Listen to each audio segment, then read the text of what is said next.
Fondée en 1206 par Dauphin comte d'Auvergne pour des religieuses, l'abbaye de Maigemont est située dans un vallon à 900 mètres d'altitude dans la haute vallée de la Chassagne à 18 km d'Issoire. Elle est fille de l'abbaye cistercienne de Montpeyroux.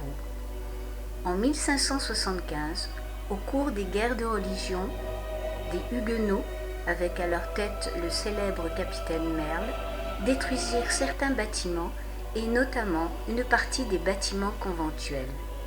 Les archives furent également détruites. Enfin, en 1585, la peste toucha le monastère. De la vie des moniales, on connaît peu de choses, hormis leur activité foncière qui seule a laissé des traces écrites. Au XVIe siècle, on sait que la vie communautaire est perdue de vue.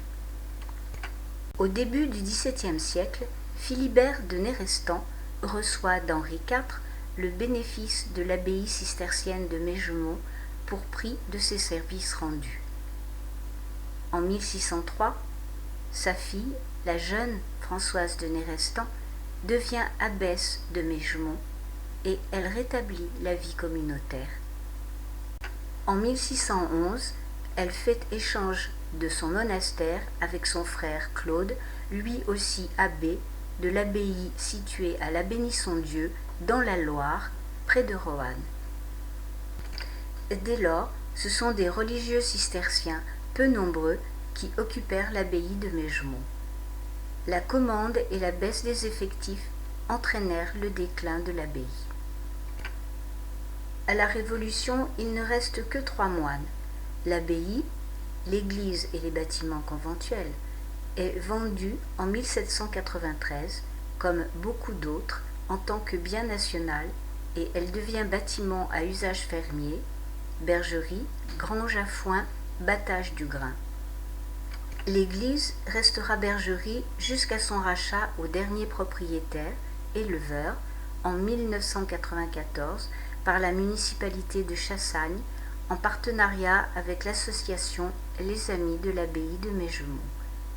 Elle est classée monument historique en 1996. Voici les moutons dans l'abbaye, puis la chapelle Sainte-Catherine, détruite pour le stockage de la paille,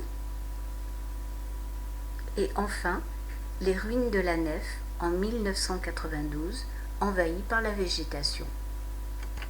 Depuis cette date, de très importants travaux ont été réalisés. Réfection totale des toitures, l'abbaye est maintenant revêtue d'un joli manteau de lauze de phonolite. La chapelle Sainte-Catherine, détruite, a été restaurée. Les restes de la nef ont été dégagés et consolidés, permettant ainsi une meilleure lecture de l'édifice. La grande rosace ornant le chevet plat, avec son remplage en forme de roue, a elle été aussi restaurée. À l'intérieur, toutes les voûtes ont été restaurées. La voûte du chœur et la coupole possèdent des poses acoustiques qui favorisent l'acoustique du bâtiment grâce à des effets de focalisation et d'amplification des sons. Les chapiteaux de l'angle nord-est de la croisée du transept sont les seuls ayant un motif décoratif.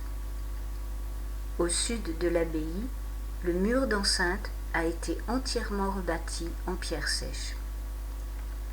Des visites guidées sont organisées tous les dimanches et jours fériés l'après-midi de juin à octobre et également sur rendez-vous pour des groupes. Différentes expositions sont régulièrement organisées en été. C'est aussi un lieu recherché par les photographes et une scène de film a également été tournée dans l'église. L'association a aménagé une aire de pique-nique très appréciée. Enfin, l'acoustique exceptionnelle du chœur et du transept grâce aux poses acoustiques permet d'organiser plusieurs concerts par an.